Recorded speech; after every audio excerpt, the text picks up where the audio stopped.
So this was an interesting thing that I saw come up, and I did a video kind of as a joke on April Fools about Helldivers 2 coming to Xbox. But this was, I thought, very interesting and worth doing a video on it, because now there's rumors that it is legit coming to Xbox, and even some people saying that there's a high probability coming to Xbox. So I kind of wanted to get into it and see what everybody says and how everybody feels about this. I think a lot of people feel a certain way when you hear stuff like this happening. I think, the industry's changing, this kind of thing. Phil Spencer said this would happen, but I'm going to get into it. So right now, according to this anyway, Sony are in early talks to release Helldivers 2 on Xbox. Helldivers 2 has been on the market for more than 2 months, and in that time it has enjoyed a stable and consistent player count. There's a dedicated and thriving community at the heart of the ambitious live service game, and that's despite the title not appearing on Xbox platforms, only on PC and PlayStation 5. That might be set to change, however. On the most recent episode of Xbox Era Podcast, Nick Baker suggested during the Rumor Mill segment that talks are underway to bring Helldivers 2 to Xbox Series X and S. So according to this, which I am reading off of Insider Gaming, it says, as a live service game, Helldivers 2 is nothing without its players. What better chance to expand that player base than to introduce the game to an all-new platform and boost the crossplay mechanics of the title? That was what was referenced by Nick Baker during the most recent podcast. He says, and I quote, "We know the PlayStation has a new CEO at the moment, and I think the new CEO might be more open to certain things. And what I heard is that there may be some very, very early preliminary discussions about the possibility of Helldivers 2 coming to Xbox." So obviously, it's worth stressing, just as Nick does, that this isn't confirmation, it's just a rumor. However, it makes sense, blah, blah, blah. Open up the game to new market. Now, Nick Baker, the guy who started this rumor, let's just say he doesn't have the best track record for this stuff.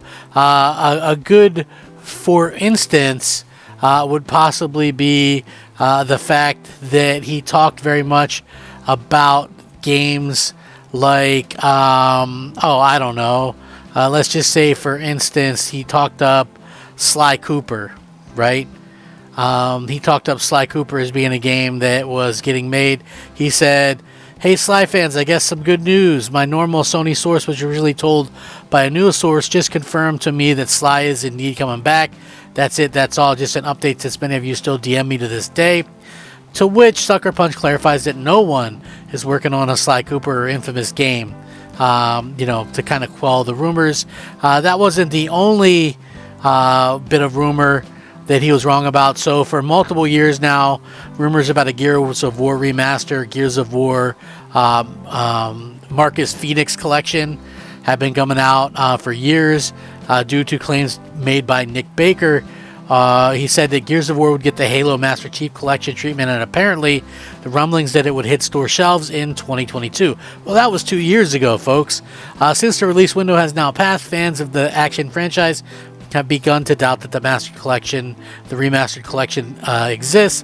A new rumor suggests holding on to hope isn't a bad idea. Again, here we are. This guy's been pushing this thing for multiple years now, and for multiple years we haven't really seen anything. Also, Nick Baker once again suggested that Hellblade 2 and Starfield would be among the Xbox exclusive titles coming to the PS5, which again, I would say that Starfield for sure was not one of the ones. I mean, look, that game could go, and even if it did, I wouldn't say that somebody was correct in saying that, because I mean, obviously, it's obvious, kind of, to me anyway, that Starfield would probably, go there, But at the same time, I don't think you got to be an insider to say that, and he's gotten a lot of stuff wrong recently. So, I think that probably taking any of this stuff with a grain of salt.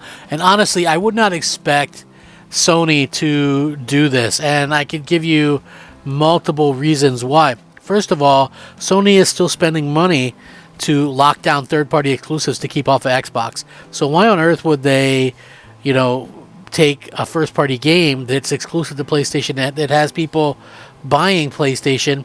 Why would they do that and take that and put it on Xbox, right? If they're still spending money to, keep stuff off of Xbox, right? I mean, they probably pay a good amount of money to keep stuff like Final Fantasy exclusive, and some of these other things that have come out that they have, Silent Hill 2, these type of things. So again, it wouldn't really make sense. And I know people go, well, it's a live service game, so you want more players.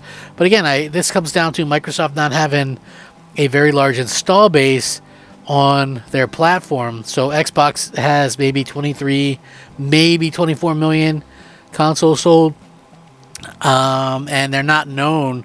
Xbox fans aren't really known for going out and buying, games and stuff. So realistically, I don't think it would be worthwhile. And not only that, but it's like you have an exclusive that has well exceeded expectations, over 8 million sold for PlayStation. I think they probably originally initial thought 1 million, 2 million might sell, and here you are, maybe 8 to 10 million later. This game also still has problems with connectivity issues and things like that. I don't see throwing another console into the mix.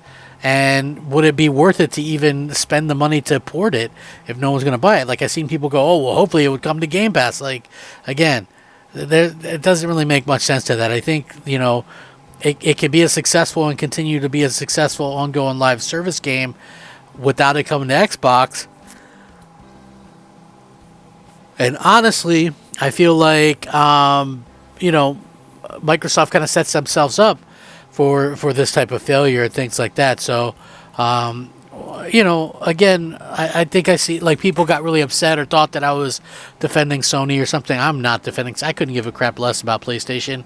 I don't exactly like what PlayStation's doing either. So, to me, realistically, it's one of those things that when I look at this and I go, okay, well, why is Microsoft, like Phil Spencer's said things like this before. He's like, well, who does that help? Who does that help by Xbox, by Xbox not getting the game? Well, I think it helps PlayStation, because, and here's just the fact of the matter, right? And I'm just going to be honest about it.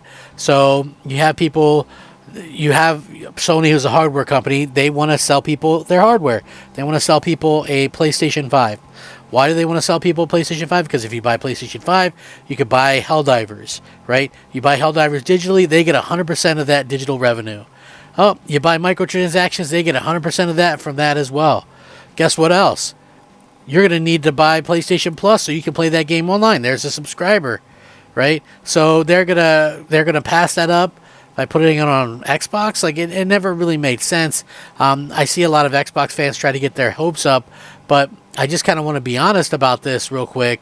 I don't really feel like it's a smart thing to get your hopes up if you're a fan, for many reasons. But I think that realistically, sort of where we're at with this whole thing is, like, people are still pretty stressed